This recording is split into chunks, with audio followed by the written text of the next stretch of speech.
Hey, what's up there, YouTubers? It's me again, Brian, aka Gamer55551, and I am back with a My 2 Cent video for this week, for the week of November 6th to the November 12th, though. And I just want to wish the Marine Corps happy birthday, though. This week was the Marine Corps' birthday and all, so hopefully, happy birthday to those fighting men and women that are serving in the United States Marine Corps and all. So good. So happy birthday to the Marine Corps and everything. But we got 4 stories to cover, including basically the announcement of a Gears of War and movie and TV show by Netflix, though. Nintendo had their Indie World Showcase.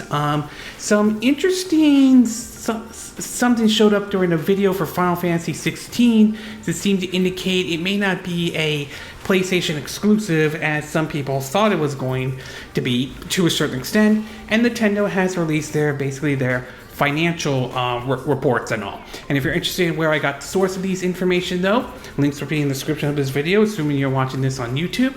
But before we get started, though, I like to do what I like to call the quick My 2 Cents, stories that kind of caught my attention, but I'm not going to go into a huge amount of details, though.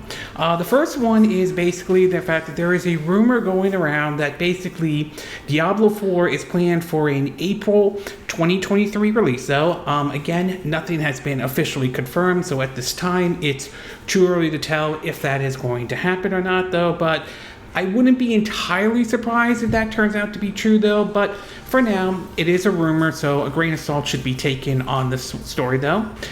We also learned that supposedly Bayonetta 3 during the development, though, apparently there were plans for originally it to be sort of like an open world style of a game. Now, whether it was open world in terms of the style that Nier Automata was or not, that I do not know, though. There are reports that some of it was because due to some of the limitations of the Switch hardware, they could not pull that off and all. I've been playing Bayonetta 3, though, and I like the game how it is, though. Still, I don't deny the fact that an open world Bayonetta game would have been kind of interesting, assuming they would have able to pull that off, though.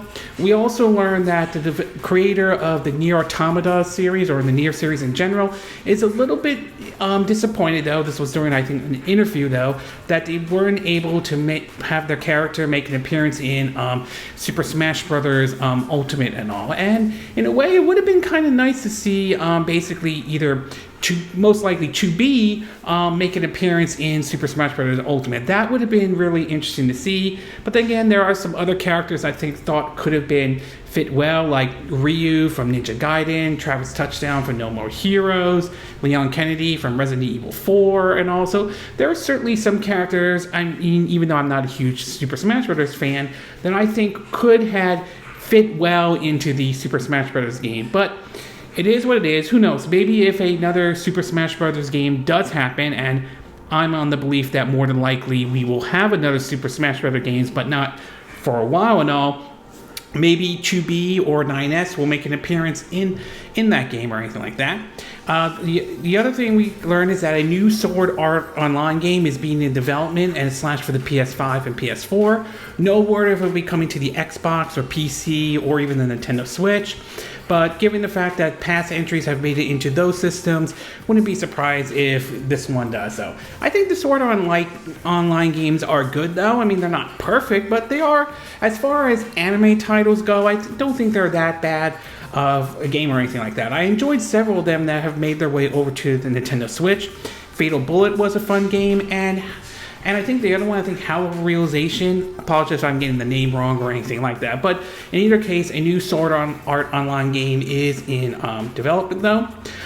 We also learned that Microsoft is exploring some graphical options to help reduce power consumptions on the Xbox and all. Some of it may be, lowering the frame rate or anything like that, though.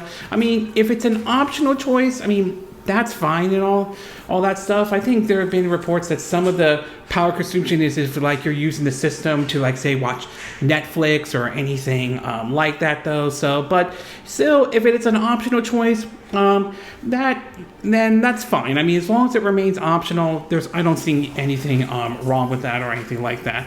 We also learned that Phil Spencer is excited about the future of StarCraft and Warcraft on their Xbox. Of course, a lot of this will depend on basically how well, it's basically how the Activision Blizzard deal does, though. I still think it most likely will go through, but I wouldn't be surprised if there are some concessions made. But in either case, it would be very interesting to see what they do with StarCraft and Warcraft. Will they revive StarCraft Ghost? You know, that game that went through development hell for quite some time before it got canceled. I mean, could we see a revival of maybe of the older StarCraft games? Maybe they'll learn the lesson from what happened with Warcraft 3 Forge or another entry in the Warcraft series. So it remains to be seen, but I am kind of curious to see whether this happens or not. I mean, it's possible we could see this go to Game Pass, and while it's more than likely they're probably talking about more for the PC, we've seen games make their way from the PC over to consoles. I mean, StarCraft has made their way over to consoles as well, and recently we learned how Age of Empires is making their way over to the Xbox. So that certainly can't rule that out, but we'll have to wait and see once, you know, the deal between Microsoft and Activision Blizzard finally closes and all.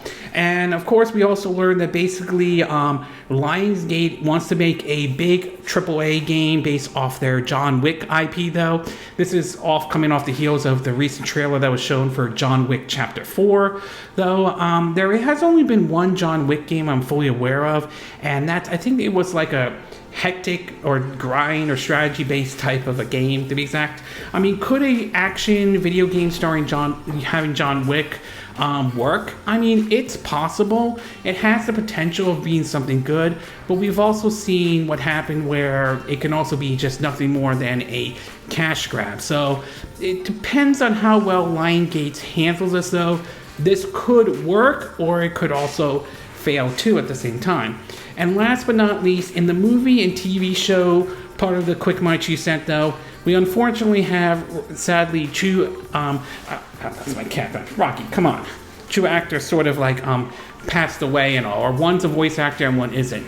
We've learned that Kevin Conway, who's been known to voice basically Batman in the Batman the Animated Series, unfortunately passed away, though. It is very unfortunate, though, because whenever I hear that name, I'm thinking of, you know, voicing Batman, Bruce Wayne and Batman in the animated series, one of my favorite animated series I remember growing up watching, you know, in the 90s and all, especially, you know, either watching the Saturday morning cartoons or coming home from school and watching it, though. So yeah, it certainly was part of my childhood and all, and it's really disappointing to hear him passed away, to be exact. I believe he was 66 when he did. So my heart goes out to the friends and family of Kevin Conway, though. I'm sure folks like even Mark Hamill is sad to hear this, considering he worked with him when he voiced the Joker in the Batman the Animated Series, though.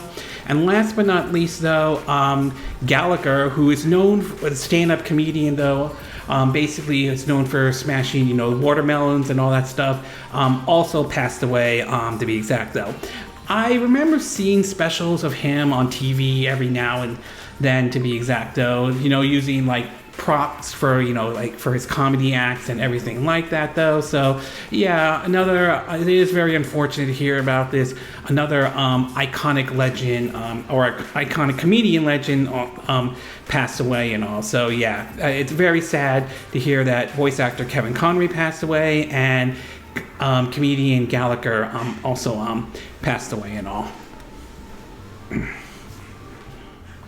Okay, with the Quick My 2 Cent part now done, we'll get started with our first story, and this one has to do with Nintendo's financial report, though. And so basically they have released their financial earnings and where everything stands and everything like that. And it seems that the Switch continues to do very well, and although I do wonder how long they can stretch this generation in regards of with the Nintendo Switch. In terms of their financial earnings, though, and they have released it, though, it has showed that so far the Nintendo Switch has sold about 114.33 million units sold worldwide, though.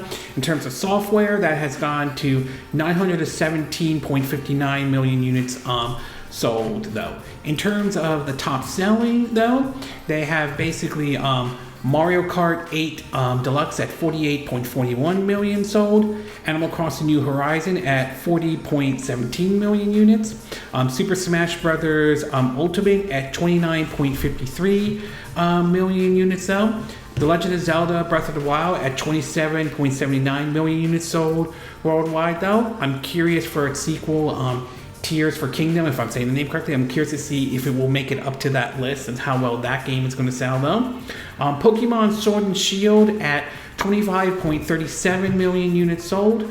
Super Mario Odyssey at 24.40 million units sold though. Would love to see another 3D entry in the Super Mario series, whether it's a sequel to Mario Odyssey or maybe an actual Super Mario Galaxy 3. That would definitely be great though. Super Mario Party at 18.35 million units sold. Pokemon Brilliant Diamond and Pokemon Shining Pearl at 14.92 million units sold. Ring Fit Adventure at 14.87 million units sold. And Pokemon Let's Go Pikachu and Pokemon Let's Go Eevee at 14.81 million units sold. They've also talked about other things, such as basically Splatoon 3 has sold 8 million units since September when the game came out though. Digital sales have made up basically, that's my cat now. Digital sales have made up basically 50% of the software revenue for the Nintendo Switch though. We've now also have learned that Kirby and the Forgotten Land has become the best-selling Kirby game ever. So it does seem to be that there have been a lot of good things coming from Nintendo on this, and certainly isn't bad or anything like that. I do wonder to some extent how long they can keep this momentum going for the Nintendo Switch and everything like that. I mean, obviously a lot of people like the hybrid concept though. I certainly do. I think it's a really good concept to be exact though. But given some of the response we've gotten, that's my cat though. Yeah, sorry about that. But given some of the response we've gotten so far in regards of basically in terms of, some games, how well they run on the Switch and all, it's now starting to become a question of whether or not are we at a point where basically are we at a point where basically now it's a time to basically do a Switch 2 or a Switch Pro or anything like that. So it kind of brings that question up at this time, to be exact though. I mean, I don't doubt the Switch is still selling very well. It'll be very interesting if it reaches the PS2 numbers and all that stuff, but it does start to raise some questions. Are we at that point at this time though? But still, I will say this is impressive numbers. Nintendo is certainly happy though. It's just a matter of how long can this momentum continue for Nintendo and all. So overall, I would say this was definitely still impressive numbers. Great to see Kirby and the Forgotten Land do very well. Nice to see Splatoon 3 is off to a really good start though, but I do wonder, are we reaching a point right now where it's now Nintendo needs to start talking about the successor to the Nintendo Switch, Switch 2 or Switch Pro though? And I still think it's most likely they'll stick with the hybrid concept though, because I think it's going to be really difficult to hook people onto like a new idea or anything like that. And I just don't think going back to just having a console and a handheld separate systems are going to work this time. So Nintendo is going to have to work really hard for the successor for the Nintendo Switch. But either way, I do think these are good, impressive numbers though, nevertheless. Okay, we're going to take a quick break. When we get back, we'll get to part 2. And this one has to do with supposedly Final Fantasy 16 may not exactly be as exclusive to the PS5 as some might have thought it might be, although that might be a little bit iffy. So we'll take a quick break and we will be right back.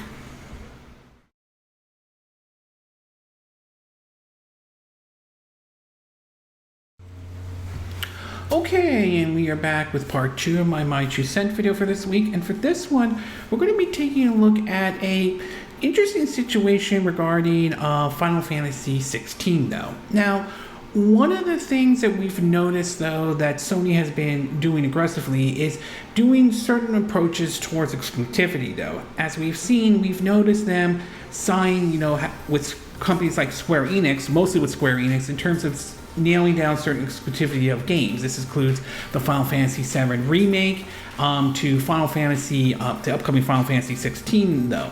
And this sort of has gotten, some people are kind of mixed in this approach, though. While it certainly isn't illegal, there are those who don't like this approach that Sony does, just to pay companies like Square Enix to keep some of their IPs off other systems and all that stuff, compared to what we saw with what Nintendo did with Bayonetta 2, where it was, in this case, they will 100% fully fund the game in exchange to make it exclusive to their system.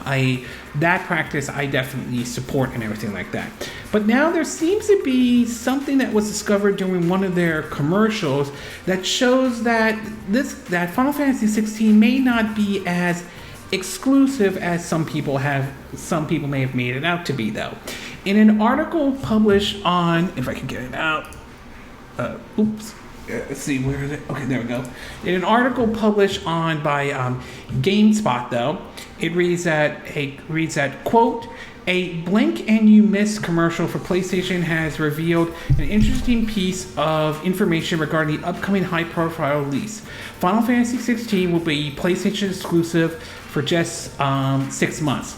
The information is displayed on screen at the 14-second mark of the video, which also shows a brief standoff between Ifrit and Phoenix.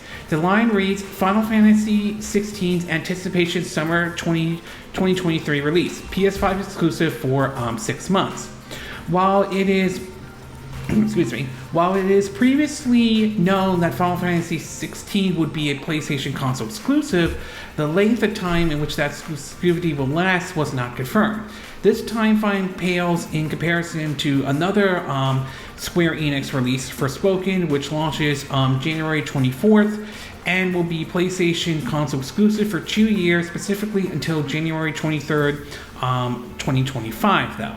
So, could this mean that this Final Fantasy 16 could make its way over to, say, something like Xbox or anything like that?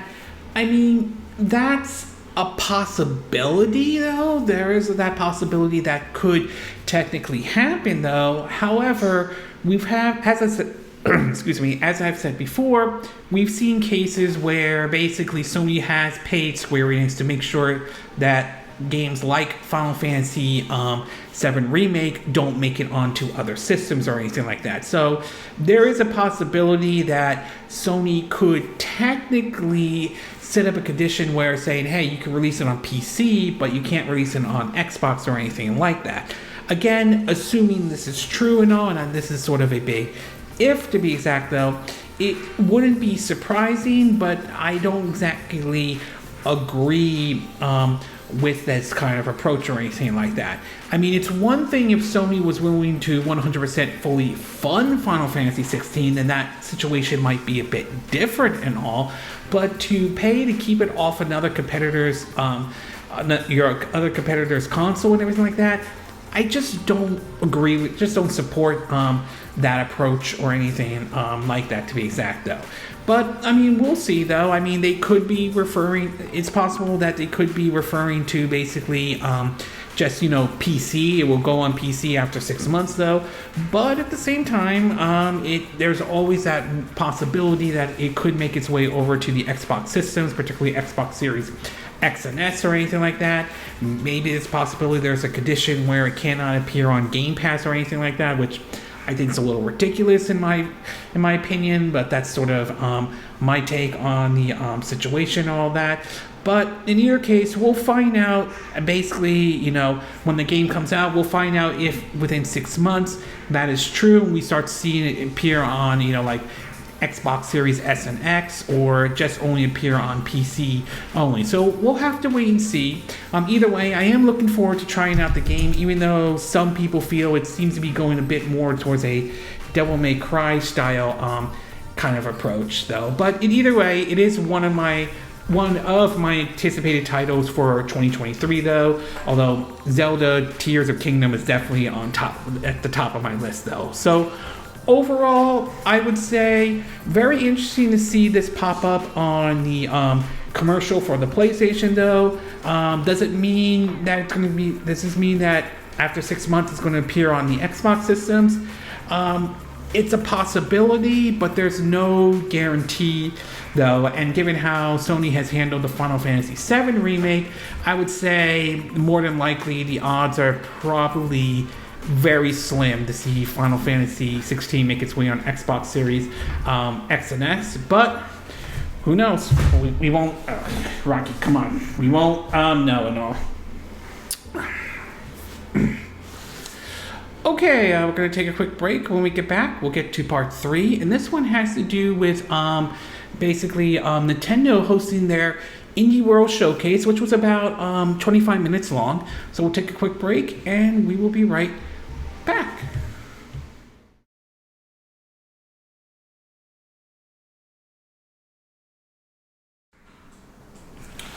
Okay, and we are back with part 3 of my 2 cent video for this week. And for this one, we're going to be taking a look at basically the Indie World Showcase, though. The latest showcase that Nintendo has done for the month of November, though. So it was kind of interesting to see that Nintendo was going to be hosting, doing an Indie World, though, because I mean, a lot of it, I thought that they had enough of their, releases for the fall and everything like that. And some of them have been pretty good, though, particularly with Bayonetta 3, though. I've definitely enjoyed that game and all. But every now and then, you do see several indie games that could basically stand out and basically be actually good and all that stuff.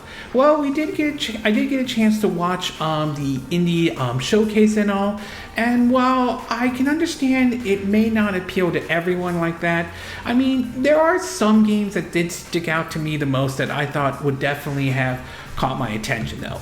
Some of the games that they announced there were stuff such as, Goodbye World, Pepper Grinder, Coffee Talk Episode 2, Oni Road to the Mightiest Oni, though, A Space for Unbound, Bontana Manor, Once Upon a Gesture, though, Wrestling Quest, though. Again, I'm not really a wrestling fan, but this one kind of caught my attention, sort of in like a look on, definitely getting a little bit of a Citizen of Earth or Earthbound vibe to it to some degree, though. World of Horror, or Curse of the Sea Rat. But as far as what games kind of stood out to me the most during this indie presentation, though, there were really only 3 that really stood out to me the most. The first one was basically Have a Nice Death. That one, I definitely like the 2D, I'm really big on old 2D games, though. Pixel art style and all, and it's one I'm definitely going to be keeping an eye out, though. The other one is Rogue Legacy 2. I remember playing the first one. This was probably a couple years ago. So to see this one happen, though, is definitely on my radar indeed. So I'm definitely looking forward to probably trying this one. I'm not sure if the first one has made its way over to the Nintendo Switch or not, though. But if it did, it's probably one I will try to pick up as well. But yeah, I definitely would try Rogue Legacy 2 out. And last but not least is Sports Story. It's supposedly the sequel to Golf Story.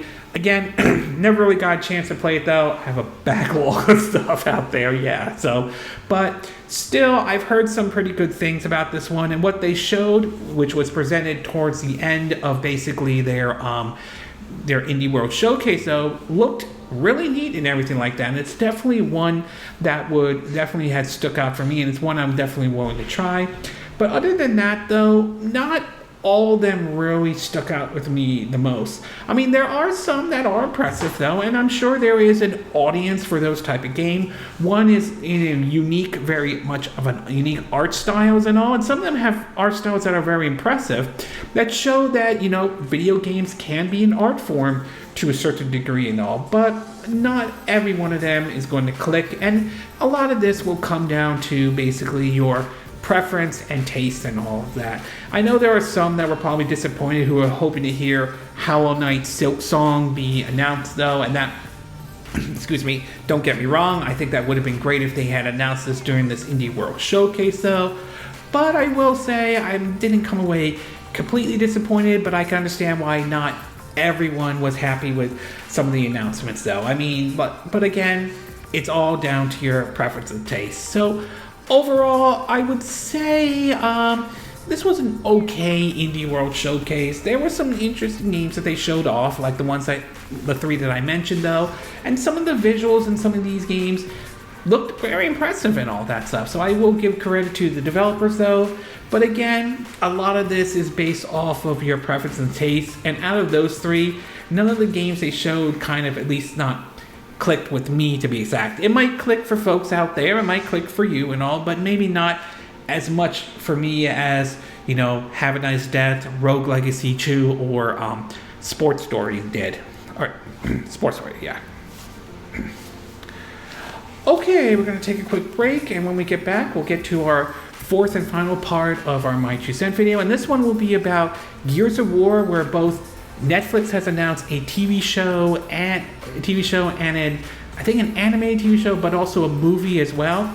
On top of that, David Bautista, if I'm saying his name correctly, has also expressed real interest to do this, though, do the Gears of War movie or TV show. So we'll take a quick break, and we will be right back.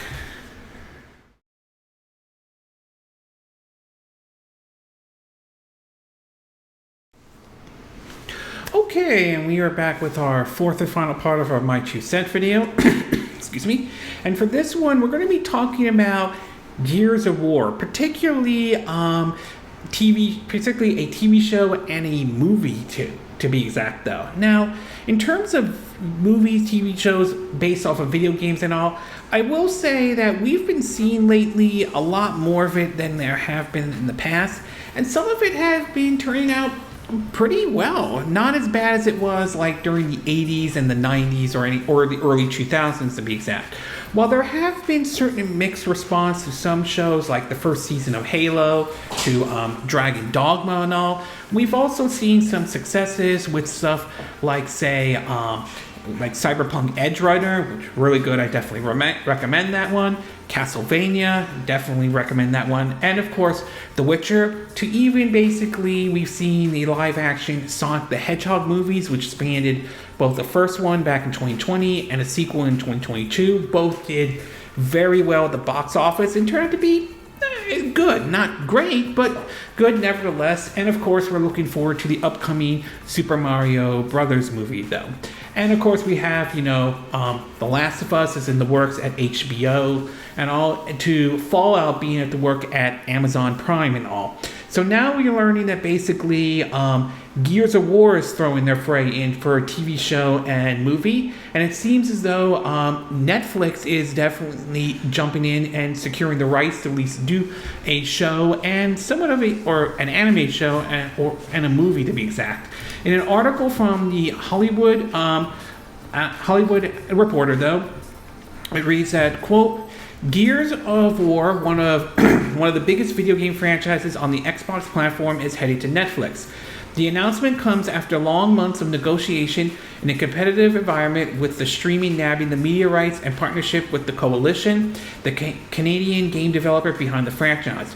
It also comes on the franchise's 16th anniversary. The first Gears of War game was released on November 6, 2006. Netflix has grand ambitions for the title and plans to include the first adapting the video game saga into a live-action feature, followed by an adult animated series. If everything turns out rosy, more stories will follow. No filmmaker or producer are attached to the project, with the video game franchise getting a a fresh start after several big studios' attempt at adaptation. The game is set on a planet on the brink of social collapse, where a monstrous threat in the form of underground creatures known as locusts takes humanity to the verge of existence. Delta Squad, a ragtag fire team led by disgraced Sergeant Marcus Phoenix, if I'm saying the name correctly, is now in charge with leading humanity's last stand. Basically talks about that. It points out that Hollywood has been trying to get on the Gears action since 2007, when New Line briefly nabbed the rights. The Netflix deal must be particularly satisfying for film head Scott Stubbard, if I'm saying the name correctly, who was attached to produce an adaptation when he was an independent producer in the mid-2010. That iteration was set up by Universal but never got past the screenwriting phase, though. And in an interesting, and also in a very interesting one, it appears as though that David Batista, a former WWE wrestler who has starred in several movies such as, the Guardians of the Galaxy and Marvel movies, to even starring in other ones like Doom, if I remember, I think it was in Doom, to even, I think, one of the James Bond movies, though. But anyway, he seems to wants to be in the Netflix Gears of War movie. This is from IGN. It points out that it says, quote, I can't make this any easier, he said, tagging both Netflix and the official Gears of War Twitter account. The movie is well timed, given that Netflix announced Gears of War film just a few days ago, along with an adult animated series. The footage isn't brand new, however, and it comes from a 2019 Gears 5 trailer featuring Batista after he was announced as a playable DLC character. But the actor clearly thinks it's the right time to pitch once again for the role of Marcus Phoenix. He previously turned down the role in the Fast and Furious franchise in order to pursue the Gears of War movie, and he described Marcus Phoenix, again, if I'm saying the name correctly, as his dream role. They want to talk to me about Fast and Furious, and I said I'm not interested. Let's talk about Gears of War character Marcus Phoenix, he said at the time. He also committed that those creating the film could give an AF about his desire to join the project, though it's not stopping Batista for continuing his campaign work. It talks about, how the Gears of War movie was in languish and everything like that, though. So as far as this goes, though, could it work, though, to be exact? I would say yes and no, because this could go either way. And as far as Netflix goes, when it comes to video game adaptations or based off, turn them into shows or movies, it could be a hit and miss for Netflix, though. Shows like, say, Resident Evil didn't do very well outside of Infinity Darkness, to even, Dragon Dogma getting sort of a mixed response. On the other hand, they've had success with shows like the Castlevania series, to even Cyberpunk Edge Runner that I mentioned, and even basically the live-action Witcher, though. So, yeah, this could go either way, depending on how well it's written and how well it's done, though. So we'll have to wait and see just how well this all plays out, though. An adult animated feature, I think, again, like what we saw with Cyberpunk Edge Runner and Castlevania, I could see the potential of it working, though. As for David Batista being in this role, I would say it would be very interesting. Considering he was a DLC character in one of the Gears of War games, though, I can see why he would want to be in this Gears of War. Whether it's in the live action movie or the adult animated feature, I don't know. So we'll have to wait and see what comes out of it. Now, could he pull it off? Again, it's a possibility, though. It seems that he really likes the Gears of War series, though, and really wants to star in this one, though. So whether or not that truly happens or not remains to be seen. But we've seen him star in other films, to be exact, though, and he's done pretty well in those films, to be exact. So maybe this one could technically work. But again, we won't know until we hear the official casting, though. I mean, he's definitely really pitching it out there, so we'll just have to, wait and see over time, though. So overall, though, I would say it will be very interesting to see how Netflix handles the Gears of War, though. Whether it becomes a success or not remains to be seen, though. But like I said, Netflix has sort of a hit and miss on it, though. As far as David Batista starring in, wants to be in this, though, I would say we don't know 100% sure if he will or not, but I could see his reasons why, especially when he was a DLC character in one of the Gears games, though.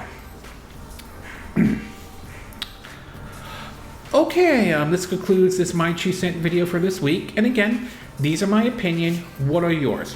What are your thoughts about Nintendo's financial report? Do you think it shows that the Switch is or isn't slowing down, though? Are you glad Are you happy to see Kirby and the Forgotten Land do very well, or Splatoon 8 do very well? Do you think this is a sign that it's time for Nintendo to start looking at a more powerful Switch, Switch 2, Switch Pro, or whatever you want to refer to it as? What are your thoughts about this Final Fantasy 16 being only exclusive to the PS5 for about 6 months? Do you think this is a sign that we could see it come to the Xbox systems? Or do you think it's just basically most likely means it's going to be coming to the PC and all? What are your thoughts about the Indie World Showcase? Did you like what was shown at the Indie World Showcase? Did you not like what they were shown? Were there games you would have liked to see them announce, like Hollow Knight Silksong in any way? Were there any games that stuck out with you the most? And finally, what is your thoughts about Netflix handling a Gears of War live-action movie and an adult animated series, though? Do you think Netflix will be able to handle this, though? Do you think it will do well? Do you think it will not do as well? And do you think they should have David Bautista star in either the live-action movie or the adult animated series, though? Or do you don't think he's the right actor for the Gears of War show and movie? Do you agree with what I said in this video? Do you disagree? Do you have a difference of opinion? As always, sound off in the comment section below. Let me know what you think. And if you do like this video, I hope you hit the like button. I would appreciate it. And I hope you do subscribe to my YouTube channel. If you do, make sure you hit the bell icon for notifications of any new videos I put up. Also, feel free to share this video if you want to, and feel free to donate to my channel if you like. You could do it through PayPal me or Patreon. Links will be in the description of this video, assuming you're watching this on YouTube. And I will see you again next time when I do another video. Hopefully that'll be soon. Until then, from Southern California, I wish you all a good day then. Bye!